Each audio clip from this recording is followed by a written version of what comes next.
Oh man, I hate Mondays. Nah, man, it's Tuesday. Wait. What day is it? You know what day it is? Tuesday. Brewsday, Tuesday. Oh, fuck yeah. It's time for Brewsday Tuesday, brought to you by the Cellar and Six Pack Store. Here's DreZ and Big Nate.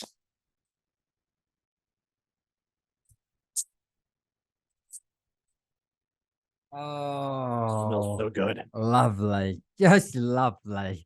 It is Brewsday Tuesday, brought to you by the Cellar Restaurant and Six Pack Store in downtown Blacksburg, which is exactly where all of these beers came from. I'm happy to say I made a little visit out there. I guess it was last weekend at this point, and saw Mikey. And man, oh man, it had been too long. There was too many beer. I felt like a kid in a candy store, man. No joke. It's always so nice going in there and just especially if it's been a little while, because then, I mean, you got your staples that'll always be there, but I mean, he keeps the door of good beer just flowing, no pun I'm intended, and it's I'm really bad in a scenario like that because I could spend oh, hours. Like I've had especially because I mean, you're like me, you look up the beers on yeah. Untapped. I mean, it's easy. I almost feel like you just immediately go right in the zone. I'm just like The, this one. I don't know. Nope. the Haven't wife seen won't that one. even go with me anymore because eventually she's like, "Wrap it up, hurry up, come on." At least with the cellar, like you could go next door and get some food That's while a I good point. I did just do my The shopping. wife was there, which I mean, she wanted to be. She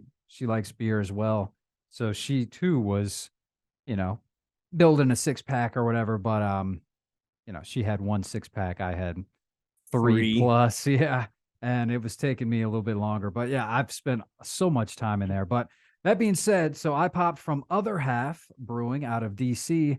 The All Citra Everything, which is a double dry hopped Imperial IPA. And it actually has a little synopsis here on the side. I'll read it for you. A hazy imperial, highlighting a single hop variety, Citra notes of leche and sweet orange, a classic other half Citra bomb, 8.5%. Like I said on the when we were teasing on the promos, this is going to be a big show, man. We got a lot of big beers drinking I today. I got nothing to do after the show. We'll be fine. The leche is interesting. I wonder if that beer has lactose. I Looking at it, I think it may. See, I see. Maybe I should have read the label, that little synopsis. I mean, I'm gonna try it either way. I wanted to try because it's got Yeah, great marks and and it's it's other other half, and half. Yeah, so exactly. it's gonna be fantastic. But yeah, you're right. This might have that citrus bite or the lactose bite I'm not used to enjoying. From Abomination, I've got the fog with one of the coolest. I always want to say Mm. album covers. One of the coolest labels I've seen. I want to say in a while, but I've been spoiled lately. It's pretty metal. It's a double dry hop, double India pale ale with natural flavors and 8.6% ABV. And I never really paid attention, but Abomination, they have this A logo. That's this like cool little like guar looking gremlin guy. I've never paid attention to that, but they did their whole font for the website on it as well. But they also gave credit to the artist, the label art by Sam Heimer. With when you have When label art you're that doing cool, you stuff got like to. that, you Yeah. definitely have to. I don't know. That might even be door worthy for all. I mean, I know you have quite a few beer I labels have on your door. determined that I try and limit it to one per show. I Well, haven't seen the other labels, but so far that this is the front That's runner. definitely going to be the one. The other ones, nah, they wouldn't. They're nothing like that. Abomination is up and above. And what was it called again? I know Uh, that Fog. fog, just fog. But no, it's not just any because they have a whole It's series the of fog. Northern Lights edition. Northern Lights edition. Yeah, that's Yeah, sorry I missed that. they have a whole bunch of different of the fog series, which I'm pretty sure they're all phenomenal. And where's Abomination from again? Connecticut, Yeah, I need to put New that North Haven. North Haven. I need to put that on the to visit Put list. that on the map. That might need to make a pit stop there at some point. So what was I going to talk about today? Obviously, big beers. Beer. Yeah, well, I mean that might be as good of a transition into it as ever. I mean, Connecticut is one of the places that I'm planning to go very soon. I'll let the cat out of the bag now. Next week's Brewsday is going to be a bit different because I'm going to be back on the road. Now, those that have been listening for a while might remember I did a little RV trip back in 2021. Well, this one's going to be different. I'm going to be actually still on the air from the RV. We're going to be heading up north. And I guess I'm going to have to make a stop at Abomination. I mean, we are going to go to Connecticut. Naturally. We're basically going to hit all the states, the New England states and stuff, heading up north. That way we can, hit up a bunch of breweries. I mean, The Alchemist is certainly on the list.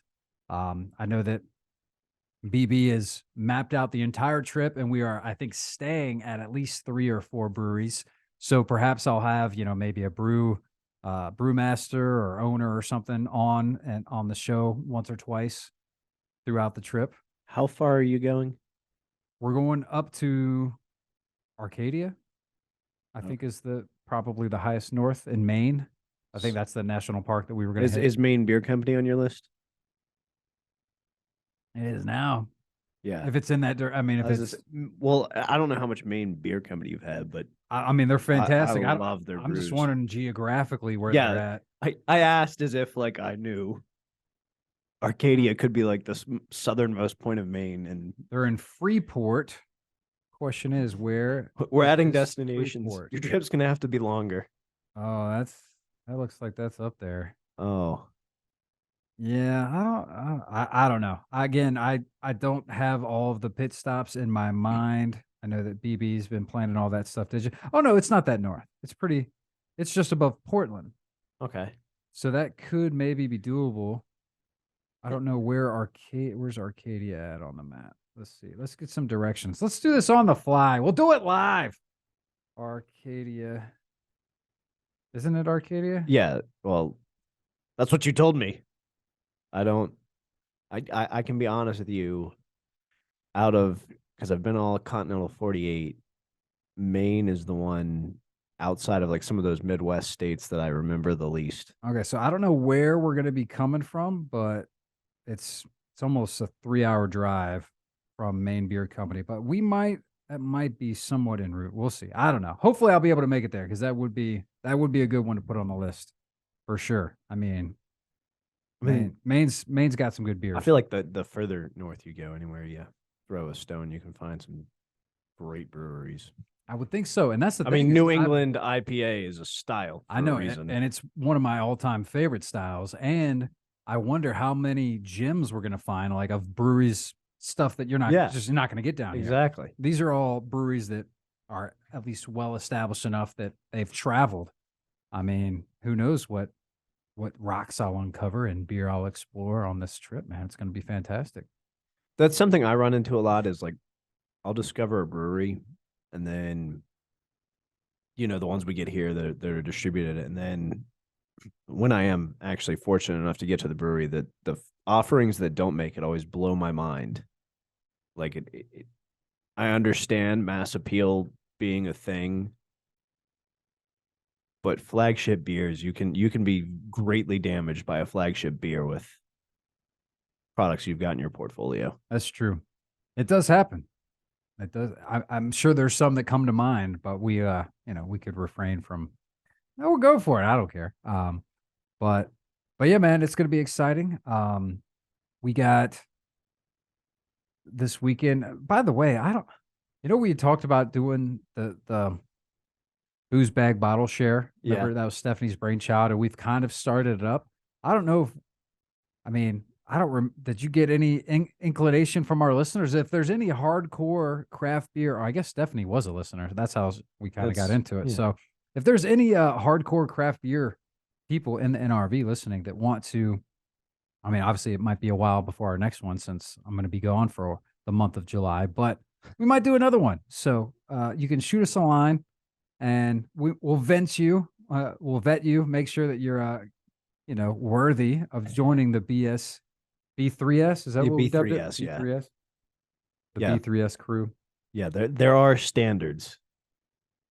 If honestly, we should just make a checklist of certain beers that they're kind of exist just to profile. Well, first thing first is you have to friend us on Untapped, and then we can check your stats and see how serious you are. By the way, DreZ Drinks is my handle. Big Nate Danger. Danger. He has to say it because I always forget because I always want to say like horror radio show or whatever it was for the longest time. But yeah, man, you want to go ahead and untap these beers? Other half, I didn't. So Stephanie, a fellow B3S member, recently went up that way and brought back some other half beers, and we did a little beer exchange with I went and had those Hoof Hearteds from Columbus. That's another thing, it's just exchanging beers and whatnot. I didn't realize how fantastic other half is. I mean, I guess I kind of knew they Yeah. were on my radar, but I've never been. So I do need to make a plan to make a pit stop. I'm overdue for a DC beer brewery hopping trip. There's a lot of good stuff up in that area. That is the one positive about all the Yeah, growth right. they've had. Right. I mean, Aslan's up there, and there's the one that starts with a V. I always forget the name of. Yeah. It's a great spot on a huge plot of land, and they got because we did a tour there, and they even have almost like a skate park, like half pipes and stuff in their big area where they brew. That's gotta be some sort of liability insurance Well, I mean, policy. I They've think got I don't think it's open to the I think that's just because the people that On the are there show. are like that, and they're pretty. Nah, it's gonna drive me crazy. You untap that beer while All right. I'm looking this up. I got to figure this out real So quick. I opened this, the smell hit me in the face, and it was just absolutely refreshing. And upon pouring it, it's hazy. I kind of expect it's a bigger boy, I'm gonna be experiencing a lot of DIPA characteristics, but no, this is like incredibly refreshing for it to be double dry hopped and DIPA. It's extremely light. Like I could deceptively so mow my lawn and drink this, and the lines could get a little wild. It's a bit fruity. It's a bit fruitier than I would have expected. From the label art to the actual beer itself, it's a 5. Yeah, I mean, I think you're gonna enjoy this one as well. so the sad thing is, if I remember correctly, that was the last one of that beer. So as much as I would like to say, "Oh, go to the cellar and pick it up," I'm Don't pretty get sure you any fog. I think I stole the last one. So my apologies there. phenomenal. Sorry, not sorry, actually, but yeah, anything from Abomination. They'll probably get some more Abomination in. That's just one of those breweries that's just phenomenal. So yeah, you're right. I do need to put that up on the visit list. Other half, another one of those that's just pretty much anything that you're going to taste from them is fantastic. I was a little scared by the leche, and on first sip, I was like, oh boy. But no surprise, as I've been going, this beer's just been getting better and better. The lacing's phenomenal. Super smooth, and yeah, 8.5 ABV, but it could fool you, man. This is one that's, and it's a thirst quencher. Like, how some beers that are, some beers you just feel like you keep drinking Yep. them. Because Yeah, I mean that's spot on. Like kind of what I was feeling here. I was like, this is deceptively refreshing. yeah, like I guess I imagine that's sort of like how ghosts are with that Yeah. saltiness where you just never quite quench that thirst. It just makes you want to keep drinking it, right? I think in my mind, at least in the case, that was a double, right? Imperial. Imperial, They've labeled it okay. as Imperial. It's double dry hopped, but That might be the sweet spot. I'm beginning to think. it might be. Yeah, this is fantastic. I'm gonna give it a 4.75, mainly because I know that. Well, no. Because again, I don't even know if it doesn't have the lactose bite, which I was worried about. But I just know the next beers, and they're gonna put these to shame. So I mean, not to shame, but they're gonna exceed them. All right. As I mentioned and teased, I'm pretty sure the average ABV of this show, I actually did do the math. I had the time when we cut the promo, and I didn't do the math. The average ABV is 11.8. Okay. And so these were both 8.5, Which means 8.6. let's go big we're round. going up. We're going up there. So we're going to take a quick Oh, break. boy. We'll play a tune. We'll come back. It's Brewsday Tuesday right here on 105.3 The Bear. Stick around.